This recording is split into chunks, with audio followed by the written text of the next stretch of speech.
had reached my limit in the mentally exhausting days of being pressured by my mother-in-law. I can't take it anymore. I want to go back to my parents' house. When I said that, my husband approached me with a cold expression. Well then, let's get a divorce. There's no point in supporting someone like you. What on earth is he saying? After that, both my mother-in-law and husband fell into a complete breakdown. My name is Blair. I'm 35 years old and work in an advertising agency.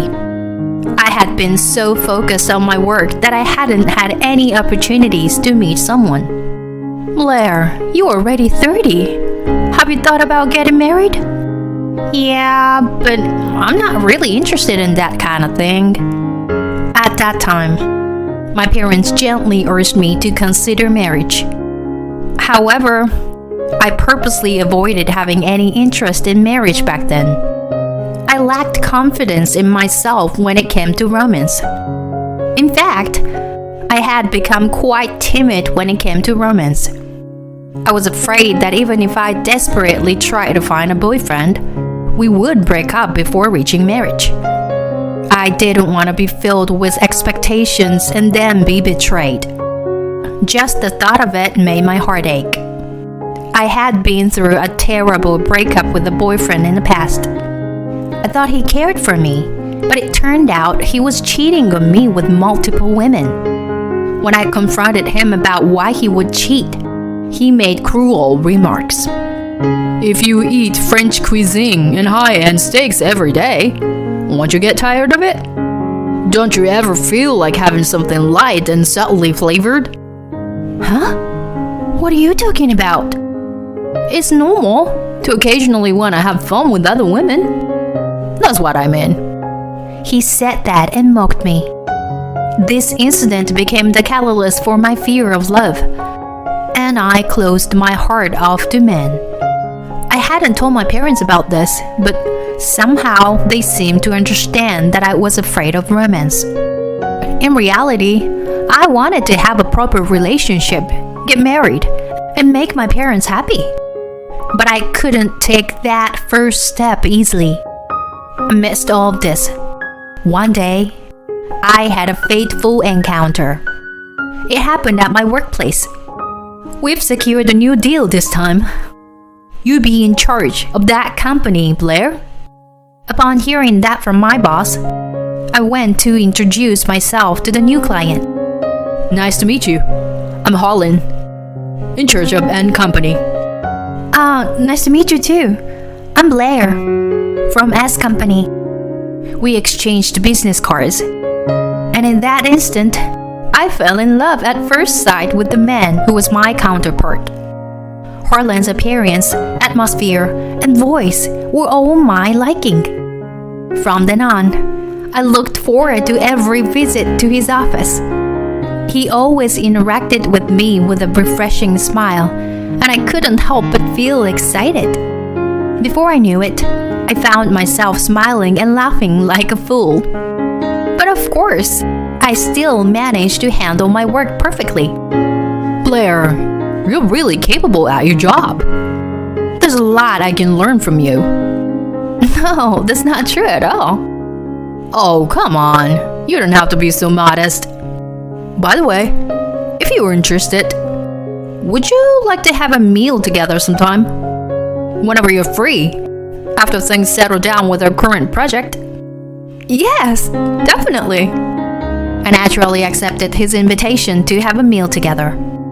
The old me would never have done such a thing. Strangely, I felt naturally inclined to accept his dinner invitation. A few days later, we went out for a meal after work. He was very gentlemanly, and the conversation was incredibly enjoyable. While he was serious during work, in private, he had a great sense of humor and was friendly and cheerful. That's why I found myself becoming more and more attracted to him. It had been a long time since I had developed feelings for someone. And from then on, he started inviting me out for meals regularly. Being with you, Blair, makes me feel very calm. Oh, is that so? I'm happy to hear that. Yeah. That's why, if you're okay with it, would you like to go on a date with me? Oh, a date? I wouldn't force you if you don't wanna. No way. No. I mean, I'd love to. Me too. I want to go out with you, Harlan. Really? Great. Well, first, how about an Italian? There's a place I've been curious about. Yes, let's go there. I was thrilled to be invited by him on a weekend date. I even bought new clothes for the occasion after a long time. With determination, I embarked on a date with Harlan. That outfit looks good on you. It suits you very well. Oh, thank you very much. He praised the new clothes I bought, and I thought he was a caring and kind person. We went on several dates and eventually became a couple. I hadn't had a boyfriend for many years, so I had some anxieties. But the desire to be in a relationship with him was stronger. He always took the lead. I felt that I wanted to be with him forever. Then, 2 years after we started dating, he proposed to me. Until now, I wasn't interested in marriage or anything like that. But when I met you, Blair, I realized I wanted to get married for the first time. So, will you marry me, Blair? Saying that, he handed me the ring. My answer had already been decided. Yes. Of course I'll marry you. And so, we decided to get married. When we informed our parents about the decision to get married, they were overjoyed. Seeing my mother shedding tears of happiness, I felt a twinge of regret for causing her so much worry. I was glad that I could fulfill my duty as a daughter by getting married. We then went to meet each other's parents, and my parents were very fond of Harlan. He is such a refreshing and well-mannered person. Yes, it seems like he's working hard in his job too. We can entrust Blair to him with peace of mind. I was happy that both of my parents accepted him. We successfully completed the greetings at my in-laws, and we decided to have a wedding ceremony. Many friends and co-workers attended the wedding and celebrated joyously. I received words of blessing from everyone and experienced unparalleled happiness. After that, we went on our honeymoon to Europe, and our married life as husband and wife began. I continued working even after getting married. Therefore, we shared the household chores. On days with overtime, we cooperated and took turns cooking and cleaning. My husband had lived alone for a long time, so he could manage to cook to some extent. Even though it was mostly simple pasta, I was grateful that he made it. On our days off, since we both enjoyed visiting cafes, we would search for new cafes we hadn't been to and go together. We also went to the beach as part of a drive and had a great time together. Our newlywed life was very happy in that way. I, who was timid in love, never imagined I could have such a happy married life, so I was truly delighted. We will continue to create joyful memories together in the future. We want to have kids too. I was thinking like that. So I never dreamed that such hellish days would come after that. 3 years have passed since we started our happy married life together. We still had a great relationship and were happy. In the midst of that, one day, an unexpected event occurred. Huh? Dad collapsed? It was a sudden message from my mother-in-law. She said that my father-in-law suddenly collapsed at home and was taken to the hospital by an ambulance. We immediately headed to the hospital. The cause seemed to be a heart attack. He underwent emergency treatment, but my father-in-law passed away. Why did you leave me behind? My mother-in-law, seeing my father-in-law sleeping in the hospital room, broke down in tears. Both my husband and I were deeply saddened by his death. But my mother-in-law's despair was unbearable to witness. Even during the funeral, she was engulfed in sorrow. It seemed like my husband had some thoughts as he observed her state. After the funeral, my husband approached me and said something like this: Leaving mom alone is a concern. I'm thinking of living together in my parents' house. Huh? Living together? Yeah. Seeing mom's despair worries me. What do you think? Harlan, to be honest, I wasn't very enthusiastic about living together. I thought about whether it was the right thing to do for the sake of my husband. Okay, let's do it. Thank you, Blair. I'll contact mom right away. My husband said that and called his mother, deciding to move to his parents' house. My mother-in-law, feeling lonely being alone, quickly accepted the idea of living together. And so, our cohabitation with my mother-in-law began. Even though we started living together, my mother-in-law still carried the heavy burden of grief from losing her husband, and she wasn't very energetic. So my husband and I shared the household chores as much as possible, trying to lessen her load. The house was bigger than our previous one, so it took a bit more time, but it wasn't a major issue. However, around 6 months, my mother-in-law's attitude started to change. Hey, Blair? Why are you letting Harlan do the household chores? Oh, well, since we both work, we've always shared the household chores. What are you saying? The wife should do that kind of thing. What? And what do you mean by saying you've always shared the chores? Have you been making him do the chores all along? This is unacceptable. My mother-in-law started shouting like that. From now on, I absolutely won't let Harlan do the household chores. You will do everything. You got that? What? After that, all the household chores ended up being my responsibility. Whenever my husband tried to help, my mother-in-law would say, Harlan, you don't need to do them. She tried to prevent my husband from doing any household chores at all. I ended up struggling with all the housework on my own every day. Meanwhile, my mother-in-law seemed to be getting more energetic day by day.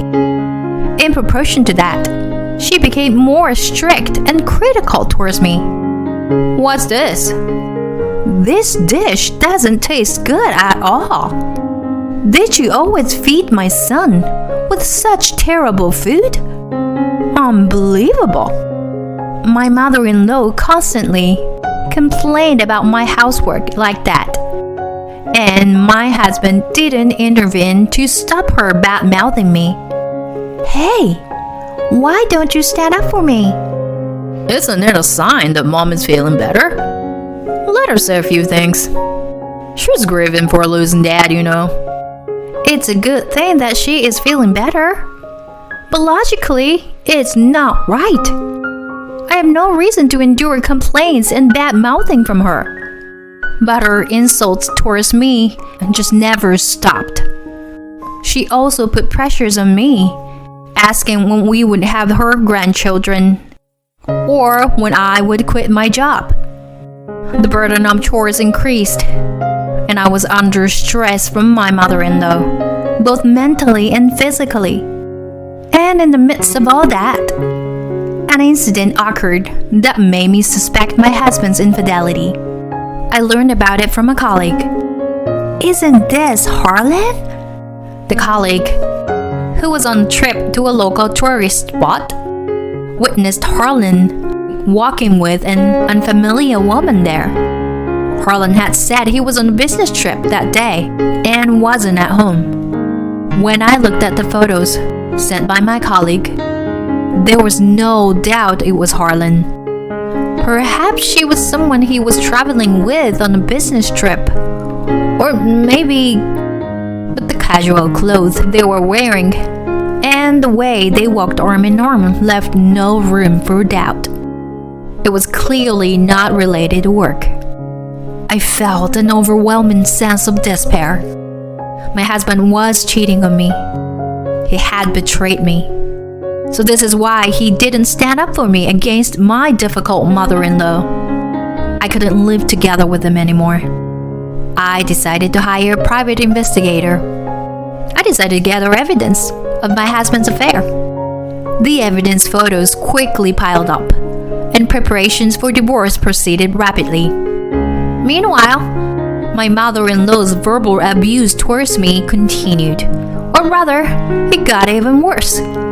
My husband still didn't do anything to stop it.